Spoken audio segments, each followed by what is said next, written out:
presidente de la Argentina dijo que Petro fue un terrorista asesino. ¿Y quién es Gustavo Petro?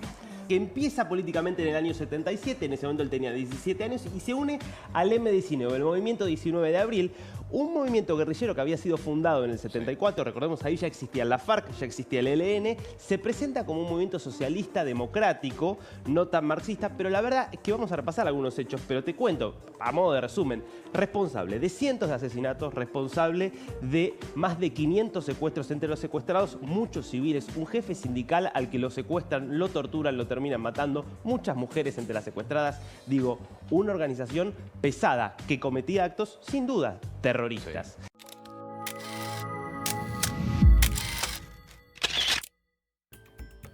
Guerra diplomática entre Argentina y Colombia. Luego de los dichos del presidente Milei llamando asesino al presidente colombiano Gustavo Petro, este decidió retirar su embajador en Buenos Aires y expulsar la comitiva diplomática argentina de Colombia. Petro se ofendió por los dichos del presidente argentino, pero recordemos que el primero en insultar fue el mandatario colombiano, comparando a Milei con Hitler. Por otro lado, el presidente colombiano fue integrante del M19, grupo guerrillero terrorista que secuestró y asesinó personas inocentes para instaurar el comunismo en Colombia.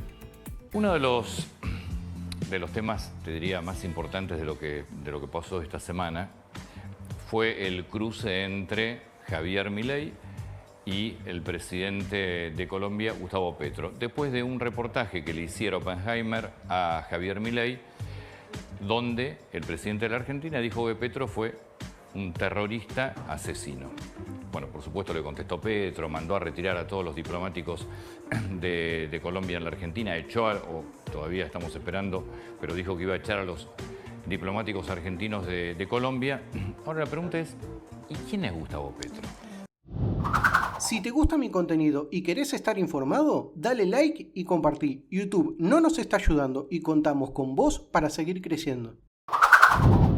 Bueno, cuando repasamos la historia política de Petro vamos a ver que se nos mezclan los hechos políticos con lo que es casi un prontuario, porque la verdad es que es una historia muy controversial, que empieza políticamente en el año 77, en ese momento él tenía 17 años, y se une al M19, el Movimiento 19 de Abril, un movimiento guerrillero que había sido fundado en el 74, recordemos ahí ya existía la FARC, ya existía el ELN, se presenta como un movimiento socialista, democrático, no tan marxista, pero la verdad es que vamos a repasar algunos hechos, pero te cuento, a modo de resumen, responsable de cientos de asesinatos, responsable de más de 500 secuestros entre los secuestrados, muchos civiles, un jefe sindical al que lo secuestran, lo torturan, lo terminan matando, muchas mujeres entre las secuestradas, digo, una organización pesada que cometía actos, sin duda, terroristas. Sí. Y Petro, que empieza siendo muy chico, pero después termina teniendo mucha influencia en la organización. Aureliano, por Aureliano Buendía, de 100 años de soledad, era el alias, el nombre de guerra. En el 85 él es arrestado, de hecho, por posesión ilegal de armas, lo cual ya nos marca que era alguien que tenía algún tipo de participación, por lo menos en las actividades de tipo militar que hacía esta organización, de tipo terrorista. Y eso lo salva de participar del hecho más terrible que protagonizó el M19. Porque el día de noviembre del 85...